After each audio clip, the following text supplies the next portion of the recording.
semuanya, Assalamualaikum warahmatullahi wabarakatuh. Salam Aki. Aku kabarkan Injil keselamatan.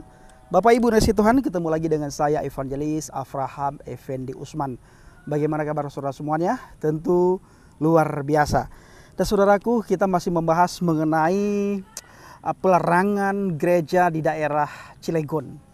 Nah, kalau kita diam dan kita tidak bersuara, sebagaimana yang pernah saya sampaikan kemarin Bapak Ibu, maka dari pihak pemerintah pun itu ada pembiaran. Tetapi ketika kita terus bersuara, sekalipun kita dicemooh, kita dihina, bahkan tidak segan-segan mereka mencaci maki kita, itu ada dari pihak pemerintah yang akan buka suara.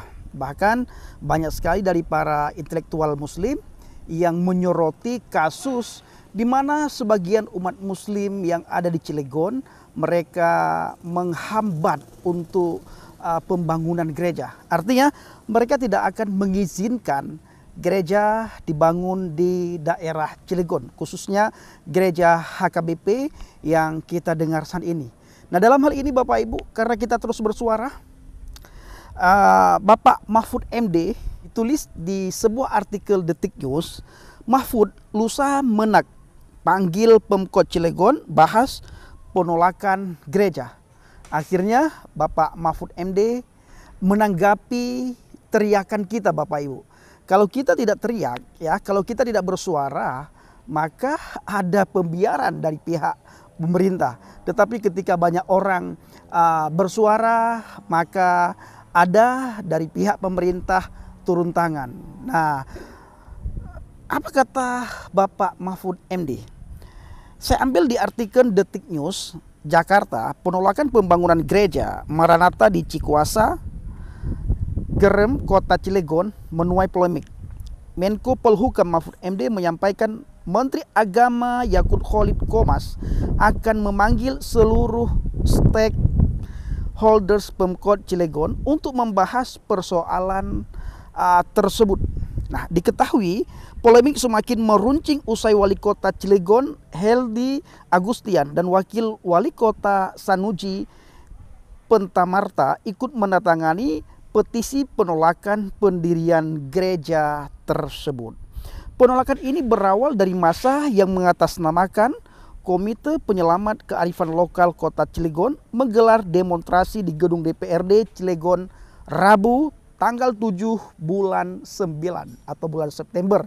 Nah, saudaraku, para pencinta channel Injil Habaget, oleh karena kita terus bersuara, maka pihak pemerintah turun tangan. Ini baru pihak pemerintah turun tangan, ya.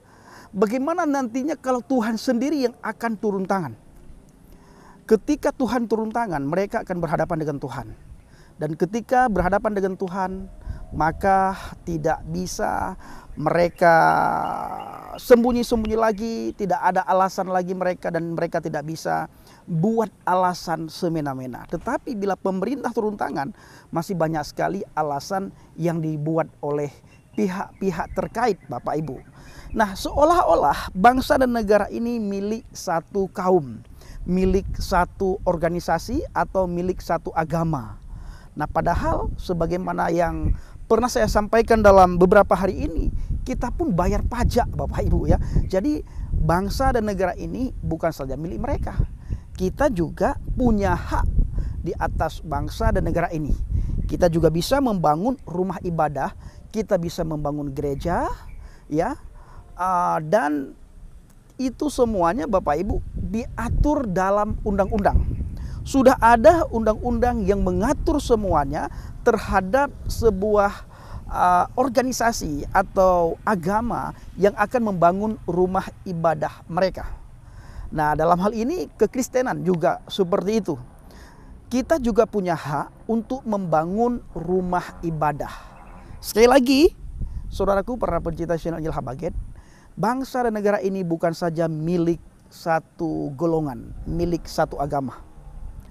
Di dalam bangsa dan negara ini banyak suku, ras, budaya, dan daerah. Dan otomatis tentunya juga banyak agama-agama di bangsa dan negara ini yang dianut oleh penduduk Indonesia. Oleh karena itu, para pencinta channel Injil Habaget.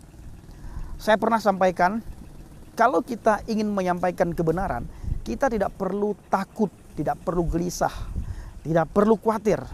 Qulil haqqa walau kana murran, katakanlah yang benar walaupun itu pahit. Sekalipun ada orang yang hina, yang caci maki, yang olok-olok seperti saya dalam hari-hari ini Bapak Ibu, tiap hari itu masuk email ya, bahasa-bahasa kotor yang masuk ke email itu, bahasa-bahasa yang tidak sanggup kita baca. Tetapi demi kebenaran saya terus menyuarakan. Nah, terus menyuarakan kebenaran Bapak Ibu agar banyak orang bisa terbuka hatinya, bisa terbuka pikirannya, sehingga tidak sedikit juga orang bisa menemukan kebenaran. Nah, saya juga selalu ulang-ulang mengenai Injil Yohanes 14 ayat yang ke-6. Yeshua HaMasiah berkata, "Akulah jalan, kebenaran dan hidup.